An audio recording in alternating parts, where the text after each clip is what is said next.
ವಕ್ಫ್ ಅಂತಂದರೆ ಮುಸ್ಲಿಮರು ಅಥವಾ ಮುಸ್ಲಿಮೇತರರು, ಪ್ರಧಾನವಾಗಿ ಮುಸ್ಲಿಮರು, ಇಸ್ಲಾಮಿನ ಸಂಪ್ರದಾಯದ ಪ್ರಕಾರ ತಮ್ಮ ಆದಾಯದ 2.5% ಜಕಾತ್ ಕೊಡಲೇಬೇಕು.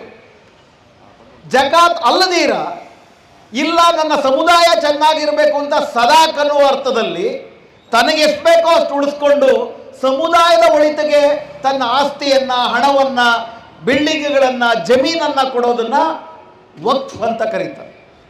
ವಕ್ಫ್ ಅಂದರೆ ಅರೇಬಿಕ್ ಭಾಷೆಯಲ್ಲಿ, ಇದೆಲ್ಲ ನಿಮಗೆ ಗೊತ್ತಿರೋದೆ, ಇದನ್ನು ನಾವು ಹೆಚ್ಚು ಇತರ ಸಮುದಾಯದವ್ರಿಗೆ ಹೇಳಬೇಕು. ಬಹಳ ಅನುಮಾನಗಳಿದ್ದಾವೆ ಇತರ ಸಮುದಾಯದವ್ರಿಗೆ, ಆ ಅನುಮಾನವೇ ಅವ್ರ ಬಂಡವಾಳ. ಇದನ್ನು ನಾವೆಲ್ಲರೂ ಹೇಳಬೇಕು. ವಕ್ಫ್ ಅಂತಂದರೆ ಅಂತಿಮ ಒಡೆತನ ಭಗವಂತಂದು, ಮತ್ತು ಯಾರಿಗೂ ಕೂಡ ಈ ಆಸ್ತಿಯನ್ನು ಪರಭಾರೆ ಮಾಡಂಗಿಲ್ಲ, ಮತ್ತು ಸಮುದಾಯದ ಒಳಿತಿಗೆ ಬಿಟ್ಟರೆ ಅದನ್ನು ಬೇರೆದಕ್ಕೆ ಬಳಸಂಗಿಲ್ಲ ಅಂತ ವಕ್ಫ್ನ ಸಾರಾಂಶ. ಈ ದೇಶದಲ್ಲಿ 1000 ವರ್ಷಗಳಿಂದಲೂ ಕೂಡ ಹಿಂದೂ ರಾಜರುಗಳು ವಕ್ಫ್ ಕೊಟ್ಟಿದ್ದಾರೆ, ಮೊಘಲರು ವಕ್ಫ್ ಕೊಟ್ಟಿದ್ದಾರೆ, ಮುಸ್ಲಿಂ ಸಮುದಾಯದ ಒಳಗಿರುವ ಶ್ರೀಮಂತರು ತಮ್ಮ ಹಲವಾರು ಜಾಯ್ದಾದಗಳನ್ನು ಬಿಟ್ಟು ಹೋಗಿದ್ದಾರೆ.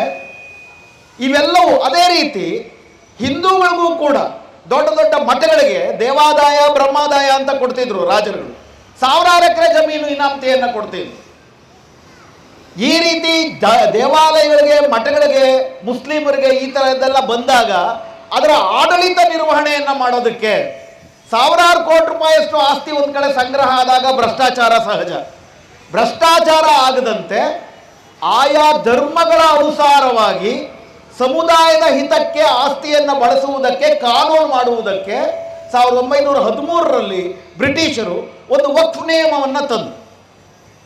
ಆ ನಿಯಮ ತಂದಿದ್ದು ಮುಸ್ಲಿಮರ ಹತ್ರ ಆಸ್ತಿ ಸಮುದಾಯ ಕಿತ್ಕೊಳಕ್ಕಲ್ಲ, ವಕ್ಫನ್ನು ಪರಿಣಾಮಕಾರಿಯಾಗಿ ಮುಸ್ಲಿಂ ಯಾತಕ್ಕೆ ವಕ್ಫ್ ಕೊಟ್ಟಿರ್ತಾರೆ, ಒಬ್ಬ ಸಮುದಾಯದ ಆಸ್ತಿವಂತರೋ ಯಾರೋ ಏನಕ್ಕೆ ವಕ್ಫ್ ಕೊಟ್ಟಿರ್ತಾರೋ ಅದನ್ನು ಅದೇ ರೀತಿ ಬಳಕೆ ಮಾಡುವುದಕ್ಕೆ ಪೂರಕವಾಗಿ ಕಾನೂನು ಮಾಡಿದ್ರು. ಅಂದರೆ ಸಮುದಾಯದ ಆಸಕ್ತಿಯನ್ನು, ಸಮುದಾಯದ ಹಿತವನ್ನು ಇನ್ನೊಂದಷ್ಟು ರಕ್ಷಣೆ ಮಾಡುವುದಕ್ಕೆ ವಕ್ಫ್ ಕಾಯ್ದೆಗಳು ಬಂದವು.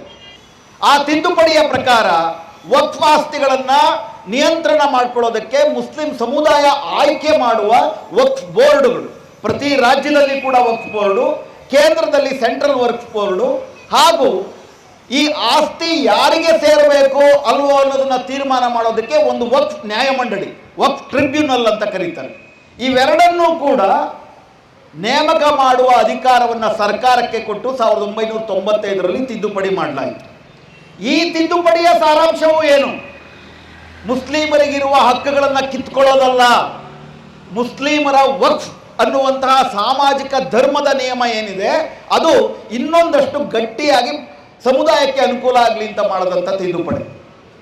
ವಿಶೇಷವಾಗಿ ವಕ್ಫ್ ಆಸ್ತಿಗಳಲ್ಲಿ ಇದ್ದಂಥ ಭ್ರಷ್ಟಾಚಾರವನ್ನು ಕಡಿಮೆ ಮಾಡಬೇಕು ಅನ್ನೋದಕ್ಕೆ ತಂದ ತಿದ್ದುಪಡಿಯೇ ಹೊರತು ಸಮುದಾಯದ ಆಸ್ತಿಯ ಮೇಲೆ ಮುಸ್ಲಿಂ ಸಮುದಾಯದ ಹಕ್ಕನ್ನು ನಿರಾಕರಿಸುವಂತಹ ಕಾನೂನುಗಳಾಗಿರಲಿಲ್ಲ. ಅದೇ ರೀತಿ 2013ರಲ್ಲೂ ಕೂಡ ಒಂದು ತಿದ್ದುಪಡಿ ಮಾಡಿದ್ರು. ಈ ಎಲ್ಲ ತಿದ್ದುಪಡಿಗಳ ಸಾರಾಂಶ ಏನಪ್ಪ ಅಂತಂದರೆ, ಈಗ ಒಂದು ವಕ್ಫ್ ಅಂತ ಹೇಳ್ತಾರೆ ಅಂದರೆ, ನಾನು ಆಗಲೇ ಹೇಳಿದಾಗೆ 1000 ವರ್ಷಗಳ ಹಿಂದೆ ಯಾರೂ ಕೂಡ ಬರೆದು ಅಗ್ರಿಮೆಂಟ್ ಮಾಡ್ಕೊತಿರಲಿಲ್ಲ. ನನ್ನ ಜಮೀನಿದು, ನನ್ನ ವಸ್ತು ಇದು, ನನಗೆ ಇಷ್ಟು ಲಕ್ಷ ರೂಪಾಯಿ ಇದೆ, ಇನ್ನು ಮುಂದೆ ಇದನ್ನು ನಾನು ವಕ್ಫ್ ಅಂತ ನಾನು ಓರಲ್ ಆಗಿ ಮೌಖಿಕವಾಗಿ ಹೇಳ್ತಿದ್ದೆ. ಅದನ್ನು ಅನುಸರಿಸ್ಕೊಂಡು ಹೋಗ್ತಿದ್ರು. ಅದನ್ನು ವಕ್ಫ್ ಬೈ ಯೂಸರ್ ಅಂತ ಕರೀತಾರೆ ಕಾನೂನಿನ ಭಾಷೆನಲ್ಲಿ. ಅಂದರೆ ಕಾಗದ ಪತ್ರಗಳು ಇಲ್ಲದಂತಹ ಕಾಲದಿಂದಲೂ ಕೂಡ ವಕ್ಫ್ ಅನ್ನೋದು ಇದೆ. ಯಾರು ಅದನ್ನು ವಕ್ಫಾಗಿ ಬಳಸ್ಕೊಂಡು ಬಂದಿದ್ದಾರೆ ಇತಿಹಾಸದಲ್ಲಿ, ಅದು ವಕ್ಫಾಗಿಯೇ ಮುಂದುವರಿಯುತ್ತದೆ. ಇದನ್ನು 1999ರಲ್ಲಿ ಸುಪ್ರೀಂ ಕೋರ್ಟ್ನ ದ್ವಿಸದಸ್ಯ ಪೀಠ ಕೂಡ, ಸುಪ್ರೀಂ ಕೋರ್ಟು ನಾನು ಹೇಳ್ತಿರೋದು, ಸುಪ್ರೀಂ ಕೋರ್ಟಿನ ದ್ವಿಸದಸ್ಯ ಪೀಠ ಕೂಡ ತುಂಬ ಸ್ಪಷ್ಟವಾಗಿ ಹೇಳಿರೋದೇನಪ್ಪ ಅಂದರೆ, ಒಂದು ಸತಿ ವಕ್ಫ್ ಅಂತ ಕರೆದರೆ ಆ ಆಸ್ತಿ ಶಾಶ್ವತವಾಗಿ ವಕ್ಫ್ ಆಗಿರುತ್ತೆ. Once a waqf is always a waqf. ಹಾಗಾದ್ಮೇಲೆ ವಕ್ಫ್ ಅನ್ನೋದನ್ನು ತೀರ್ಮಾನ ಮಾಡೋದು ಯಾರು? ಅದಕ್ಕೆ ಸರ್ಕಾರ ಇದುವರೆ ತನಕ ಒಬ್ಬ ಸರ್ವೇಯರ್ನ ನೇಮಕ ಮಾಡ್ತಿತ್ತು. ಆ ಸರ್ವೇಯರು ಇಸ್ಲಾಮಿಕ್ ಪದ್ಧತಿನಲ್ಲಿ ಇಸ್ಲಾಮಿನ ಬಗ್ಗೆ, ಇಸ್ಲಾಮಿನ ರೀತಿ ರಿವಾಜುಗಳ ಬಗ್ಗೆ ಪರಿಣಿತನಾಗಿರುವ ಸರ್ವೇಯರ್ ಆಗಿರ್ತಿದ್ದ. ಆ ಸರ್ವೇಯರು ಯಾವುದಾದ್ರೂ ಒಂದು ತಗಾದೆ ಇದೆ ಅಂತಂದರೆ ಇತಿಹಾಸದಲ್ಲಿ ಅದು ಒಂದು ವಕ್ಫಾಗಿ ಬಳಕೆ ಆಗಿದೆಯಾ ಅಥವಾ ಆಗಿರಲಿಲ್ವಾ ಅಂತ ಒಂದು ಸರ್ವೆ ಮಾಡಿ ತನ್ನ ಒಂದು ಅಭಿಪ್ರಾಯವನ್ನು ಸರ್ಕಾರಕ್ಕೆ ಸಲ್ಲಿಸ್ತಿದ್ದ.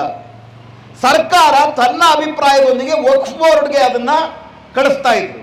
ವಕ್ಫ್ ಬೋರ್ಡು ಅದನ್ನು ವಕ್ಫ್ ಅಂತ ತೀರ್ಮಾನ ಮಾಡಿದ್ಮೇಲೆ ಅದು ವಕ್ಫ್ ಆಗಿರ್ತಿತ್ತು.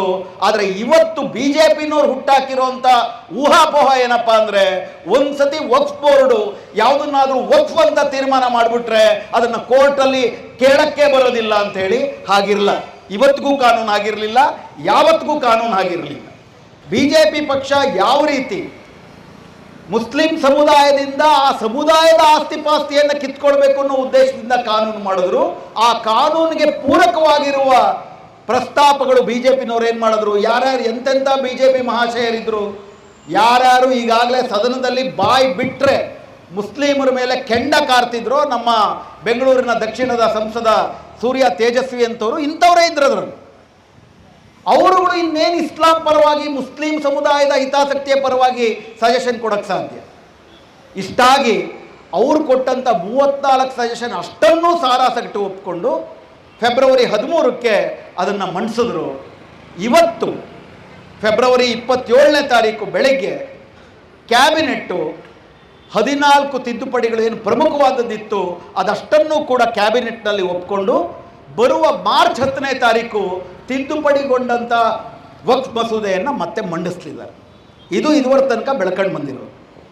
ಈಗ ಮಾರ್ಚ್ 10ನೇ ತಾರೀಕು ಏನು JPC ಸಲಹೆಯ ಮೇರೆಗೆ ಅಲ್ಪ ಸ್ವಲ್ಪ ತಿದ್ದುಪಡಿ ಮಾಡಿ ಮಂಡಿಸ್ತಿದ್ದಾರೆ, ಆ ಮಸೂದೆ ಹೇಗಿರುತ್ತೆ? ನಮ್ಮ ಹತ್ರ ನಿಮ್ಗೆ ಆಸಕ್ತಿ ಇದ್ದರೆ ನಿಮಗೆ JPC ಕೊಟ್ಟಿರೋ ತಿದ್ದುಪಡಿಗಳದ್ದು ಇದು ಸಾರ್ವಜನಿಕವಾಗಿ ಲಭ್ಯ ಇದೆ. ನೀವು ಇಂಟರ್ನೆಟ್ಟಲ್ಲಿ ಹೋದರೆ ಇಡೀ 955 ಪುಟದ ಇಡೀ ತಿದ್ದುಪಡಿಗಳ ಒಟ್ಟಾರೆ ಇದು ನಿಮಗೆ ಸಿಗುತ್ತೆ.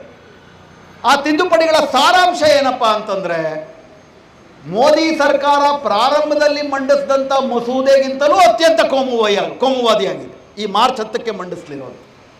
ಅದರಲ್ಲಿ ಮೊದಲನೇದು, ನಾನು ಆಗಲೇ ಹೇಳಿದಾಗೆ ಯಾರು ವಕ್ಫ್ ಕೊಡುವುದಕ್ಕೆ ಸಾಧ್ಯ ಅನ್ನೋದ್ರ ಬಗ್ಗೆ BJP ಸದಸ್ಯರು ಕೊಟ್ಟಂಥ ತಿದ್ದುಪಡಿಯನ್ನು ಅಮೂಲಾಗ್ರವಾಗಿ ಒಪ್ಕೊಂಡಿದ್ದಾರೆ.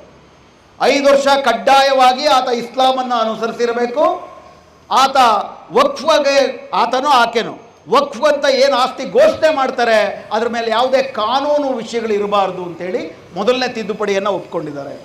ಅಂದರೆ ಇನ್ನು ಮುಂದೆ ಯಾರಾದರೂ ವಕ್ಫ್ ಕೊಡೋದನ್ನು ಕೂಡ ಕಷ್ಟ ಮಾಡಿಟ್ಟಿಲ್ಲ. ಎರಡನೇದು, ಸರ್ವೇಯರ್ ಬಗ್ಗೆ ನಾನು ಆಗಲೇ ಮಾತಾಡಿದೆ. ಸರ್ವೇಯರ್ ಇಸ್ಲಾಂ ವಿಷಯದಲ್ಲಿ ಪರಿಣಿತನಾಗಿರುವ, ಬೇರೆ ಅಧಿಕಾರಗಳ ಕಾರ್ಯಬಾಹುಳ್ಯ ಇಲ್ಲದಂಥ ಒಬ್ಬ ಅಧಿಕಾರಿಯಾಗಿರ್ತಿದ್ದ.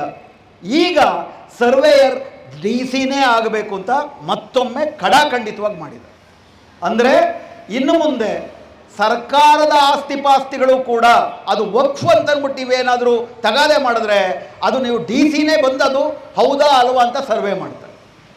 ಮೂರನೇದೇನಿತ್ತು ಇದುವರೆ ತನಕ, ಸರ್ಕಾರದ ಆಸ್ತಿ ವಕ್ಫ್ ಆಸ್ತಿ ಅಂತ ಅಂದ್ಬಿಟ್ಟು ನೀವೇನಾದರೂ ತಗಾದೆ ಹೂಡಿದ್ರೆ ಅದನ್ನು ವಕ್ಫ್ ಟ್ರಿಬ್ಯುನಲ್ ತೀರ್ಮಾನ ಮಾಡ್ತಿತ್ತು. ಇನ್ನು ಮುಂದೆ ಅದನ್ನು ತೀರ್ಮಾನ ಮಾಡೋದು ಸರ್ಕಾರ ನಿಯೋಜಿಸಿದ ಅಧಿಕಾರಿ. ಮೊದಲು DC ಅಂತಿತ್ತು, ಅದಕ್ಕೆ ಸಣ್ಣ ತಿದ್ದುಪಡಿಯನ್ನು ತಂದು ಸರ್ಕಾರ ನಿಯೋಜಿಸಿದ ಅಧಿಕಾರಿ ಅಂತ ಮಾಡಿಟ್ಟಿಲ್ಲ. ಅಂದರೆ ವಿಷಯ ಏನಪ್ಪ ಅಂದರೆ, ವಕ್ಫ್ ಅಂತ ಈಗಾಗಲೇ ಸರ್ಕಾರದ ಒಡೆತನದಲ್ಲಿ ವಕ್ಫ್ ಜಮೀನುಗಳಿದ್ದರೆ ಇನ್ನು ಮುಂದೆ ವಕ್ಫ್ ಬೋರ್ಡು ಅದು ತನ್ನ ಆಸ್ತಿ ಅಂತ ಹೇಳಕ್ಕೆ ಬರಲ್ಲ. ಅದು ಸಾರಾಂಶ. ಒಂದು ಸತಿ ಸರ್ಕಾರ ಒತ್ತುವರಿ ಮಾಡ್ಕೊಂಡಿದೆ ಅಂದರೆ ಅದು ಸರ್ಕಾರದ ಆಸ್ತಿ ಆಗುತ್ತೆ. ಮೂರನೇದು ಅತಿ ಮುಖ್ಯವಾಗಿ ಅವ್ರು ಹೇಳ್ತಿರೋದು, ಈ ಕಾಯ್ದೆ ಜಾರಿಗೆ ಬಂದ 6 ತಿಂಗಳ ಒಳಗಡೆ ಯಾವ್ಯಾವುದನ್ನು ವಕ್ಫ್ ಅಂತ ನೀವು ಘೋಷಿಸ್ತಿದ್ದೀರಿ ಅದಕ್ಕೆ ಕಾಗದ ಪತ್ರ ಕೊಡಿ. ಕಾಗದ ಪತ್ರ ಕೊಟ್ಟು ಸಾಬೀತು ಮಾಡಲಿಲ್ಲ ಅಂದರೆ 100 ವರ್ಷಗಳಿಂದ ವಕ್ಫ್ ಅಂತ ಬಳಕೆ ಆಗ್ತಾ ಬಂದಿದ್ರು ಕೂಡ ಅದು ವಕ್ಫಾಗಿ ಉಳಿಯೋದಿಲ್ಲ. ನಾನು ಆಗಲೇ ಹೇಳಿದಾಗೆ 26,000 ಆಸ್ತಿಪಾಸ್ತಿಗಳಿವೆ ಕರ್ನಾಟಕದಲ್ಲಿ. ಅದರಲ್ಲಿ 10,000 ವಕ್ಫ್ ಆಸ್ತಿಪಾಸ್ತಿಗಳಿಗೆ ಕಾಗದ ಪತ್ರಗಳಿಲ್ಲ. ಕರ್ನಾಟಕ ಒಂದರಲ್ಲೇ ಇದುವರೆ ತನಕ ಸಮುದಾಯಕ್ಕೆ ಸೇರಬೇಕಾಗಿರುವಂಥ 10,000 ಆಸ್ತಿಪಾಸ್ತಿಗಳು ಕಾಗದ ಪತ್ರಗಳಿಲ್ಲ ಅನ್ನುವ ಕಾರಣಕ್ಕೆ ಸರ್ಕಾರದ ವಶ ಆಗುತ್ತೆ. ಸರ್ಕಾರ ಹೀಗೆ ವಶ ಮಾಡ್ಕೋಬಾರ್ದು ಅಂತ ಅಂದ್ಬಿಟ್ಟು ನೀವು ತಗಾದೆ ಹೂಡಿದ್ರೆ ಸರ್ಕಾರ ನೇಮಿಸಿರೋ ಅಧಿಕಾರಿ ಅದು ವಕ್ಫಾ ಅಲ್ವಾ ಅಂತ ತೀರ್ಮಾನ ಮಾಡ್ತಾರೆ. ಸರ್ಕಾರ ನೇಮಿಸಿರೋ ಅಧಿಕಾರಿ ಇನ್ನೇನು ಮಾಡೋದಕ್ಕೆ ಸಾಧ್ಯ? ನೀವು ಅದನ್ನು ಯೋಚನೆ ಮಾಡಿ.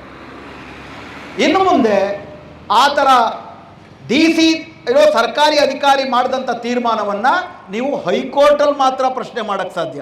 ವಕ್ಫ್ ಟ್ರಿಬ್ಯುನಲ್ಗೂ ಕೂಡ ಅದರ ಬಗ್ಗೆ ಅಧಿಕಾರ ಇರೋದಿಲ್ಲ. ಇದು ಕೇವಲ ಮುಸ್ಲಿಮರ ಮೇಲೆ ಆಗ್ತಿರೋ ಅನ್ಯಾಯ ಅಂತ ಭಾವಿಸಿದ್ರೆ ಅದು ನಮಗೆ ನಾವು ಮಾಡ್ಕೊಳ್ತಿರೋ ಅನ್ಯಾಯ.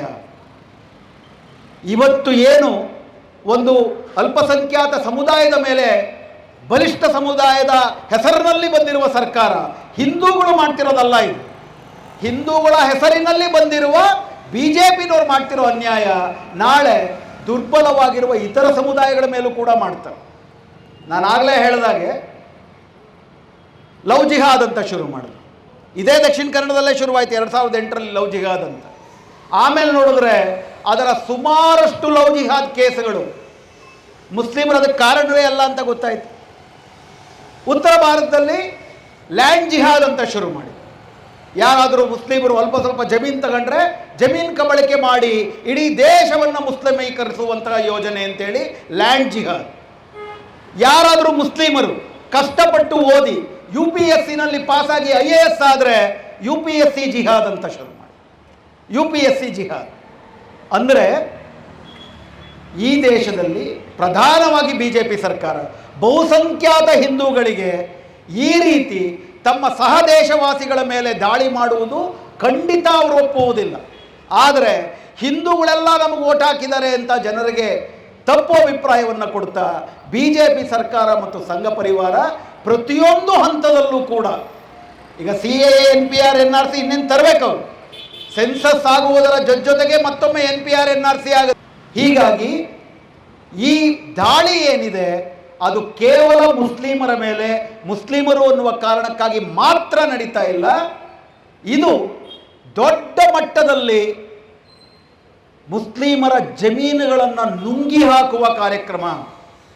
ಸರ್ಕಾರ ನುಂಗಿ ಹಾಕಿ ಅದನ್ನು ಲೀಸಲ್ಲಿ ಅದಾನಿ ಅಂಬಾನಿಗೆ ಕೊಡುವಂಥದ್ದು. ಅದಾನಿ ಅಂಬಾನೀಕರಣ ಆಗ್ತಾ ಇದೆ ವಕ್ಫ್ ಸಾರಾಂಶ.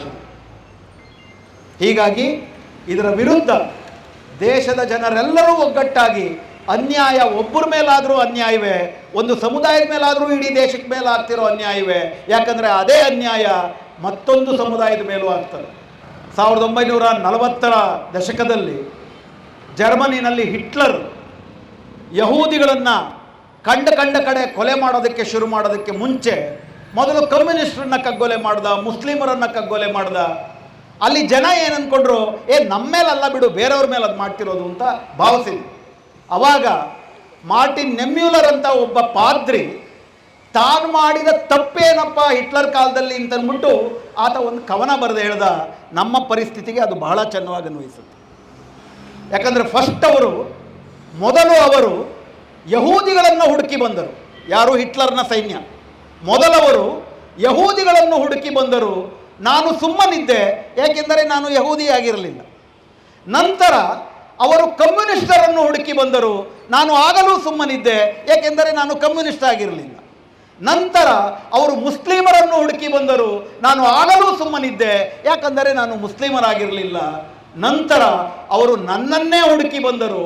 ಆಗ ನನ್ನ ಪರವಾಗಿ ಧ್ವನಿ ಎತ್ತಲು ಯಾರೂ ಉಳಿದಿರಲಿಲ್ಲ. ನಾವು ಆ ಸಂದರ್ಭದಲ್ಲಿದ್ದೀವಿ. ಎಚ್ಚೆತ್ಕೊಳ್ಳೋಣ. ಈ ಸಂವಿಧಾನ ಉಳಿದ್ರೆ, ಪ್ರಜಾತಂತ್ರ ಉಳಿದ್ರೆ ಎಲ್ಲರೂ ಒಬ್ಬರಿಗಾಗಿ, ಒಬ್ಬರು ಎಲ್ಲರಿಗಾಗಿ. ನಾವೆಲ್ಲರೂ ಅಣ್ತಮ್ಮಂದರು ಅಕ್ಕತಂಗಿರು ಅನ್ನುವಂತಹ ಬಂಧುತ್ವ ಇಲ್ಲ ಅಂದರೆ ಒಂದು ದೇಶವಾಗಿ ಉಳಿಯೋದಕ್ಕೆ ಸಾಧ್ಯ ಇಲ್ಲ. ಈ ಸರ್ಕಾರ ಈ ಬಂಧುತ್ವವನ್ನು ನಾಶ ಮಾಡುವುದಕ್ಕೆ ಹೊರಟಿದೆ. ಅಣುವಾಗಿ ಒಂದು ಅಲ್ಪಸಂಖ್ಯಾತ ಸಮುದಾಯವನ್ನು, ಅದರ ಅಸ್ತಿತ್ವವನ್ನು ಕೊಲ್ಲುವುದಕ್ಕೆ ಹೊರಟಿದೆ. ಅದನ್ನು ನೋಡಿಕೊಂಡು ಸುಮ್ಮನಿದ್ದವನು ಪ್ರತಿಯೊಬ್ಬರೂ ಅದರಲ್ಲಿ ಅಪರಾಧಿ ಆಗ್ತಾರೆ.